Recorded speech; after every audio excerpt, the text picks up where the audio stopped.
Welcome back. You got Will and Iman here from the Block Runner MetaZone, Rovi and Mscribe, and we got some Bitmap updates. Finally, dude.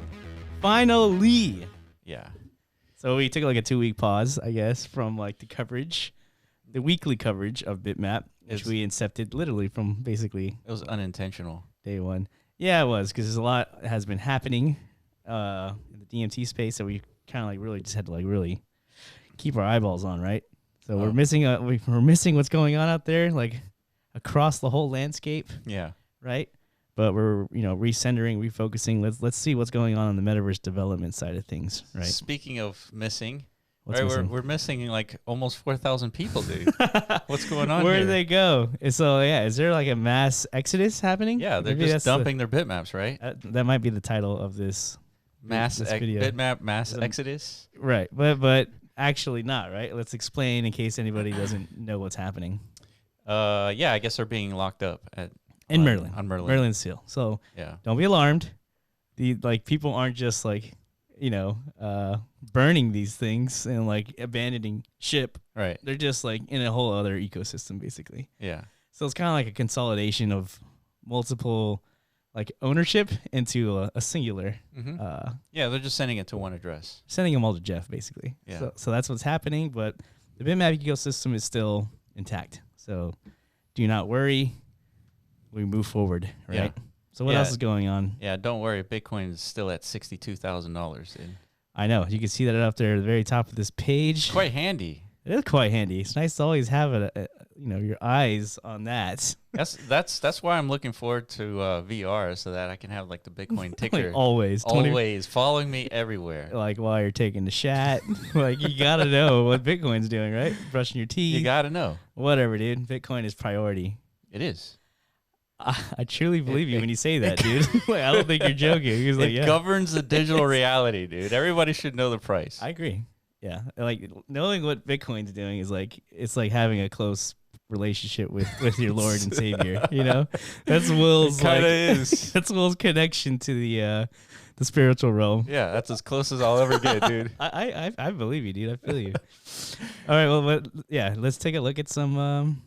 All right, some meme lines, some degen metrics. Price, the thing you typically like to focus on the least. Yeah. But the market, because this is not a value of value. It's not a measure of value. It is a measure of psychology. It's like a real measure of actual value, though. Except it is not. Okay. It is a measure of sentiment. That's what this is. Which translates to like monetary value. You know what I mean? So I know what you're saying. No, this is like people panicking right here. Yeah. This is people being, it's like, wait a minute, we got something here. It's like, no, panic again. Yeah, we're back, right? Yeah. So yeah, I mean, we're definitely at like a weird phase as far as like this market activity for Bitmap in general, right? So there's like, yeah, you're right. There's deep psychology involved with all assets that have human involvement, right? Mm-hmm.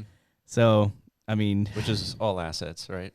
Yeah, if you just go back to the very beginning, you call that like the early adopters, the smart money phase, right? Before like the masses start to understand like the value of this. Yeah. Then you start to enter these like hopeful stages, and then you just like new paradigm unlock, and then before you know it, you're in absolute euphoria. Here it is, Bitmap's gonna like be more valuable than Bitcoin one day, yeah. And then it's like quickly things become like right back centered to reality, right? Yeah. It's like let's slow down, lads. There's actually a lot of building left. Yeah.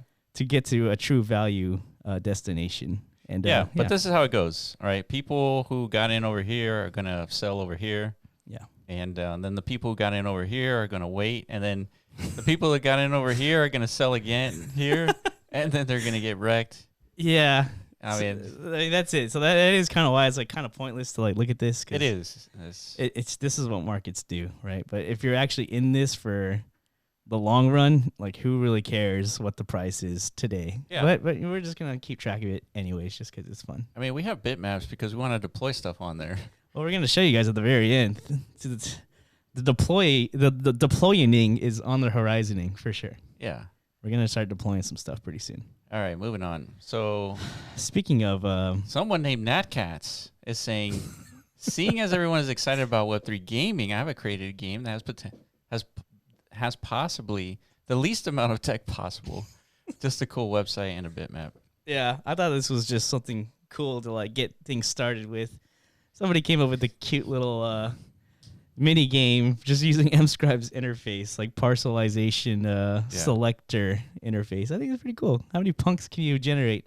Imagine if this was like a connected to a WebSocket or something. It's just like a race. It's like who can get the most punks, right? You know, I don't know. Yeah, this is interesting. But that was cool. Yeah, so it's like this is the interesting part about humans. They see patterns. They sure do. Right?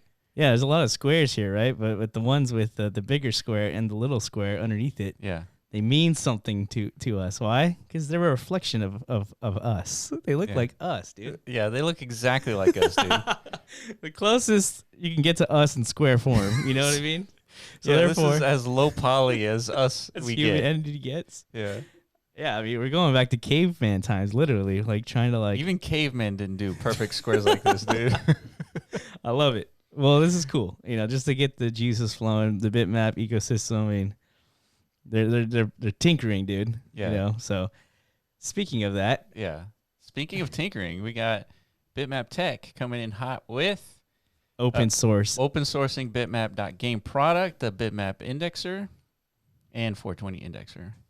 Yeah, so if you guys aren't familiar, I'm sure most of you are. Bitmap.game, that is the 2D experience for Bitmap, right? That's where most of the actual activity kind of originated from, especially among like the Asian communities, right? You know, those blue boxes, BRC 420s, all that stuff deployable in that ecosystem, right? So up until now, that was basically a closed ecosystem, right? But not anymore. Yeah, it's open. Now anybody can kind of like leverage these tools and build out whatever they want. Yeah, I'm expecting to see people leverage this tool and like build out their little ecosystems with that kind of looks like the Pokemon game on Game Boy. Like you talking about like OG Pokemon days? Oh right? Yeah. Why not? Yeah, I mean, it already basically looks like that. Yeah, but just add some more functionality. Is what you're saying? Yeah, just like connect that to Bitmap and then you're good. Now you got a full ecosystem on there. Yeah, and that makes sense because you know Bitmap.game. Well, more specifically, I guess like Bitmap Tech, right? Jeff and his, you know, the entity behind all this, they've kind of moved on to the layer 2 ecosystem space, right? They have a lot as far as like support over there. So it makes sense just to kind of like, you know, open source everything they did as far as like Bitmap development and just let the community run with it, right? Yeah. Makes sense. Yeah. So what's going to come of that? I mean, that's kind of like the whole purpose of all this, right? Let's see when the developers step in and take over and actually, you know, continue down this like innovation pathway. Yeah. When will the devs do something, right? I feel like that's everyone's question, right? Yeah. If you're holding a bitmap specifically, it's like, because that is basically, I'm holding this thing that I thought was like, you know, keys to the kingdom. Keys to Bitcoin, literally. It's like fragmented ownership of everything relevant to Bitcoin. It's true. But really we're waiting for developers to come in and like build an entire ecosystem and infrastructure layer on top of these things that I own. So yeah, when devs is the ultimate question. Well, when devs, they arrive when the tools are here. And so this is one of the tools. Yeah, there's like different classes of devs, right? There's the infrastructure devs. Yeah. Protocol designers and such. Application layer devs. Yeah, then you have like application deployers and stuff. And then on top of that, you have like the real product makers, right? The shit that actually like appeals to real humans. Yeah. You know what I mean? The apps. Yeah. Yeah. Like the good stuff. You pull up your phone, you see a bunch of squares. Those are apps, right? Correct. But there was a lot of layers for like 20, 30 years pre-app days that had to like manifest, right? That's right. Yeah. So we're in those early days, by the way. So yeah. You're not going to see apps just yet. Not yet. Yeah. All right. Moving on. Another one. Whoa. The same guy, dude. He's on fire, dude. Netcats. But look what he's asking for. He's basically asking when devs, you know, when Bitmap OS, dude. Yeah, it's ready. The orange land will be invaded by Netcats. I agree with that. I think once this deployment grounds becomes activated, I think at some point Netcats will have an existence within it. I think so. And that goes for all like Ordinals IP. Like we saw this in Decentraland, remember? Like back during the NFT craze, everybody was trying to figure out how do we get into the metaverse with our PFPs. That's right. And it's pretty difficult actually to do that. Yeah. Yeah, because every metaverse has different limitations. Some are low poly, some are high poly, some use Unreal, some use Unity. And to actually like viably produce like every rendition of PFP character into a 3D environment, that is a technical dilemma in itself. But it's good to maintain that like ambition, right? Yeah, man, I'm really excited about Bitmap OS because you could take this, update the script, and build out a 3D version of the cat from the creator itself. Yes. That's one of the things that's not like truly being appreciated about unique non-arbitrary tokens, right? Is like the scriptability to where these are forever evolving assets. In other words, yeah, they can be. Yeah, they can be. Yeah, you just through like the different mechanisms at hand. Yeah, they're evolving in many ways. They evolve in the sense that the supply potentially increases, the next block. Yeah. And then they evolve in the sense that you can just reinscribe the code and add functionality like supporting metaverses. Yeah, absolutely. So yeah, that expands the reach and potential for non-fungible tokens in general, like tremendously, which is like a huge motivation for this because we've always known like PNGs and such, they're cool. Like 2D assets are cool, but the real identity at some point is going to traverse into the metaverse space. So like, there has to be like built-in metaverse compatibility for all this stuff on the back end. I can really see that happening where people are creating their PFP projects on UNATs, right? Using UNATs. Yeah. And then they just do an update to support like the Bitmap OS metaverse. Exactly. And all of a sudden those PFPs are now in 3D. Yep. Right from the code. Correct.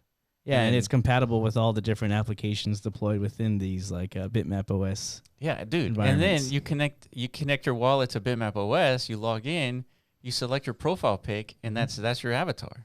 Correct. Sounds good to me. So let's keep building, dude. Dude, that's exciting. Yeah. All right. Speaking of exciting, we got Inscribe.space. They've been killing it, calling 3D modelers. Look at this tool, dude. A handy tool to preview your models in-game. Wireframes, environment toggles, and reflections. Yeah, Inscribe.space continuing with their like nonstop delivery of tool sets. Yeah, this guy's impressive. I know. This is a technical achievement here. Yeah. I mean, this is good. So we're talking about making things like it's like we said, we're at the infrastructure stage where there's different like levels of development and developers, right? So Scribe.space definitely fits that persona. It's like he's here focused on building tools for the next layer devs to come in and actually like take leverage of that, right? And produce, real value. Yeah. So we're focused on the same thing. So it's good to see like it, the continuation of this effort. Yeah. Yeah. This is awesome. Repost. And very nice, dude. In real time. Very nice. All right. Bitmap Valley, dude. I'm so Chris. Dude, it's been a while since we've talked about Bitmap Valley, dude. All right. We got a supply of 1111 price. How much is that? So we got. Oof, that's too hard to calculate. I mean, just probably like. That's 6,600. And then that is 60 times 3. That's $180 and change, $200. About the average price of your typical NFT PFP, right? Right. Airdrop of our Evolve token using Tap Protocol. In-game staking options and daily reward systems inside Bitmap Valley. Cross-chain. All right. Cool, dude. Yeah. That's a lot of technicalities, but I think the most important part is there's a reason why he's leveraging the Tap Protocol to facilitate all this because, I mean, he's talking about in-game staking and stuff like that. These are GameFi mechanisms, right? And you can't really do anything like that without like the Tap integration, right? So from what we've seen so far. So this is good. This is another interesting angle to Bitmap, right? Win GameFi. Yeah. I mean, yeah, that is another huge unlock. We're talking about DeFi is like the major unlock for this Ordinal space. GameFi is right there next to it. Dude, the demand is so crazy. It's like, here's Bitmap, right? That's like when ecosystem. Yeah. When complex economy, when 1 billion users. Yes. That's insane, dude. No, when, dude? Like, hurry up. I'm with them, dude. Like, hurry up, devs. Fuck. Is it really that hard? You know what I mean? Is it really hard to build the internet, dude? Was it really that hard? It only took 30 years, right? Just fucking copy what they did, dude. Like, it should be a lot easier the second time around, right? I don't know. I don't know. The third dimension is quite quite the challenge. It's quite the it's quite the appeal to the next layer, right? Yeah. Get to that whole third dimension. Yeah, I agree. Imagine we spend 30 years in the metaverse. It's like win fourth dimension. Right. It's gonna come. Yeah. All right, moving on. Bit Earth. Oh, so this was I had to mention this just because I was a little confused by this messaging. It's like we are BMP. So BMP's been around and nobody really knew the origin of like who the hell deployed this BRC20. Yeah, it was just a Twitter account. I think a lot of people assumed it was Jack Lew for some reason. Well, that was the first time I saw a BMP from Jack Lew. Yeah, but that doesn't necessarily No, it doesn't. No. But it's a good hunch, right? It's like, Jack Lew, why not? But Bit Earth here, I don't know if they're claiming like they are the ones who did it, or they're just kind of like propagating this like narrative of like, we're all BMP. Kind of like be the bitmap type thing. Yeah, we are all Satoshi. Something like that. I don't know. I just thought it was interesting. But yeah, speaking of BMP, it's been a while since like we've mentioned it. But I remember back in its earliest days, everybody was advocating for it. It's like, dude, you guys need to be talking about BMP. Mm-hmm. Like it's clearly like the governance token of Bitmap. Clearly. Not without debate. Right? Yeah. Well, I guess why didn't we like really talk about it all that often? Right? I mean, because it was arbitrary, right? Because it was like somebody spun up 1 billion tokens. Why 1 billion? Yeah. Why not a 100 trillion? Why not? Yeah, well, that goes for any arbitrary token, right? Right. Yeah, so it didn't align with what, again, we recognized some of the innate properties and principles that made Bitmap unique and special, right? Which is the non-arbitrary nature of it. Yeah. So it's like, why inject now this whole new arbitrariness to like that whole economic space that we're trying to create? And then it's like, okay, so let's say, the supply was non-arbitrary. Mm-hmm. It's like, why am I getting, 10,000 of these tokens? Yeah. Well, because I had an earlier bitmap. Yeah, but why? Because that's what the protocol says, dude. I don't know. Yeah, it's an arbitrary decision also. Again. Yeah. But I mean that's what the market's used to, dude. It's like, you can't expect this, right, like, but the market is used to stuff that that comes to a head, right? All of a sudden Bitmap comes in, it's like, hey, we're here, and it's completely non-arbitrary. It is what it is. Mm-hmm. And this is a new concept that humans need to get their mind wrapped around, right? Yeah. And so BMP didn't make sense right off the rip, right? And so, I mean, it just didn't make any sense. And, a lot of these like airdrops are designed to dump on everybody, right? Like anyone who spins up like a token and does like an airdrop, like they keep like 10% or whatever it is, and they airdrop it, and hopefully the number goes up so that you can dump on it. Like, this had a lot of that potential. And then just look at this chart.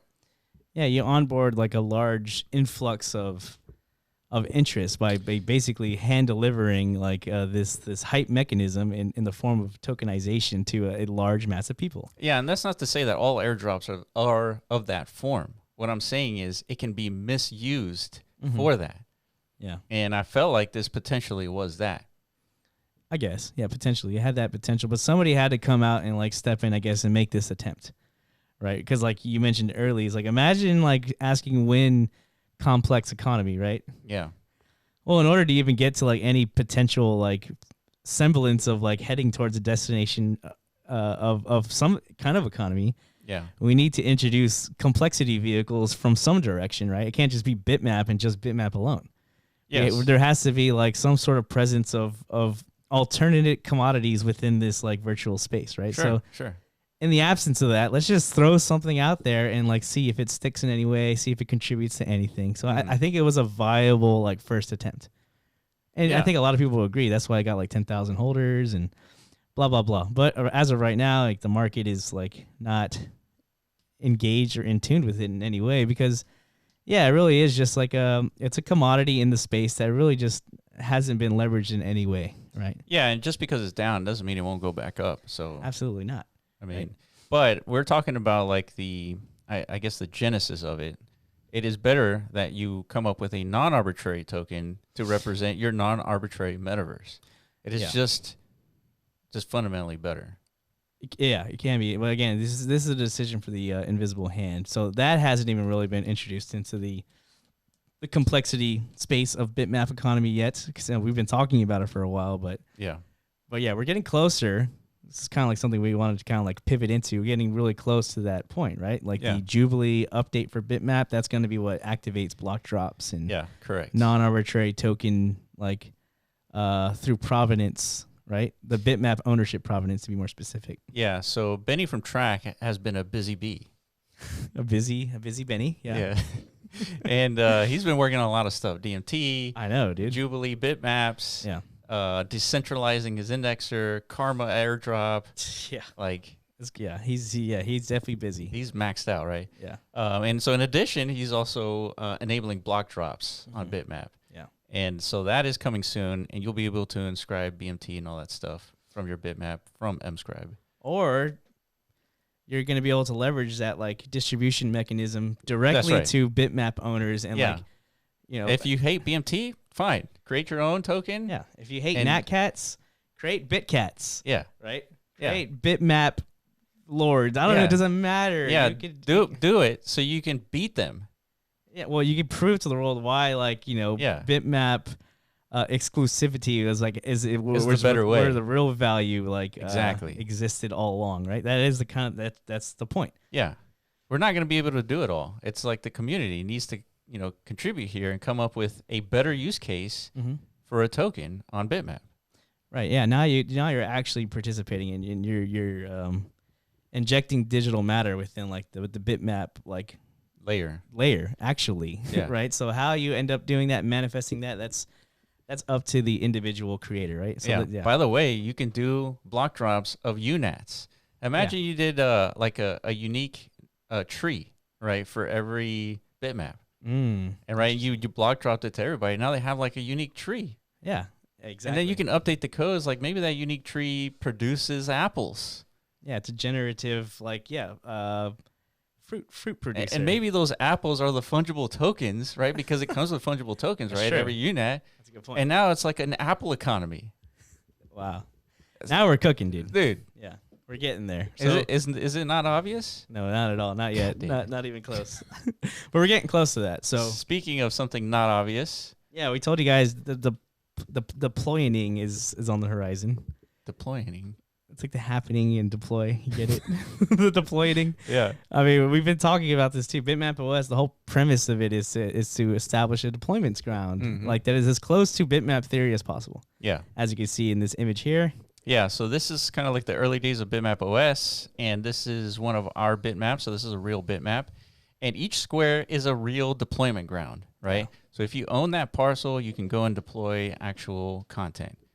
100%. And if you don't know anything about this content that you're actually looking at, this is native to a Decentraland ecosystem verse, right? It's called Rovies. That's right. So this is an actual demonstration of interoperability between not just chains, but metaverse space, right? Yeah. So it's pretty cool. So these actual assets are actively deployed and functional in Decentraland as we speak. That's right.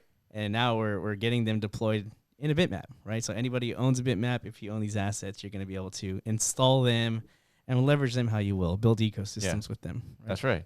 Yeah, this is a big deal because here's where you could come up as a developer, as a creator, content that generates potential revenue, right? You can sell wearables, you can sell, any kinds of like anything. Yeah, anything, any digital item that you can think of, you could sell it from your bitmap, and then correct. And then not only that, you can contribute content to somebody else's parcel, right? You can delegate an asset to somebody else's parcel in sort of like this agreement, sort of like when you open up a bakery. Yeah. Right. You go and rent out a place. Somebody else owns that place.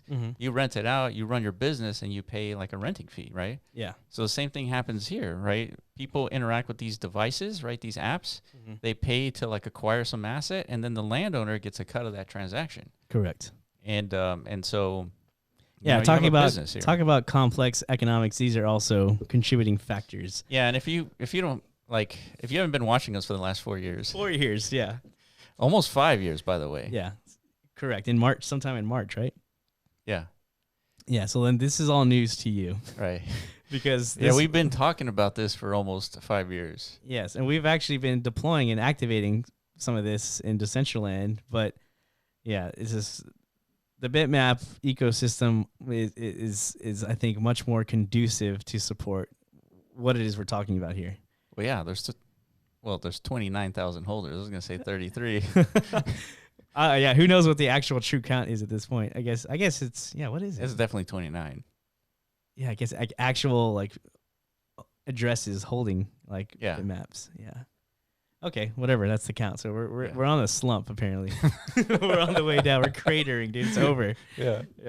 But yeah, so a lot of stuff is being built. It's coming. So I mean, bitmap is. We told you guys it was gonna happen. At some point, the conversation was gonna like get away from like just price action alone, right? Yeah. That's the whole. Price is only interesting for so long. Yeah, it's like interesting. That's the only thing to like tout at the surface level for people who don't understand bitmap. Right, but at some point that was gonna like lose its steam, and then it's gonna be like, okay, now it's time for the developers to step up and actually deliver something, and then at that is gonna be what contributes to the next price discussions, right? Yeah. By the way, bitmap is worth what, $200 million? Yeah, it's still a beast. I mean, come on. How are you not gonna build on the biggest metaverse? In Web3, dude? Tell me about it. Makes no sense. Tell me about it. I agree. This is like a slam dunk for any like Web3 metaverse dev. Yeah, metaverse dev. Yeah, what are you thinking if you're building anywhere else? What are you thinking? I don't know. Maybe they just don't know. They just don't know, dude. All right, guys, that's it for us. If we miss anything in the bitmap update, let us know in the comment section below. Shout out to everybody we talked about here, and appreciate you guys, and we'll catch you in the next video. Peace.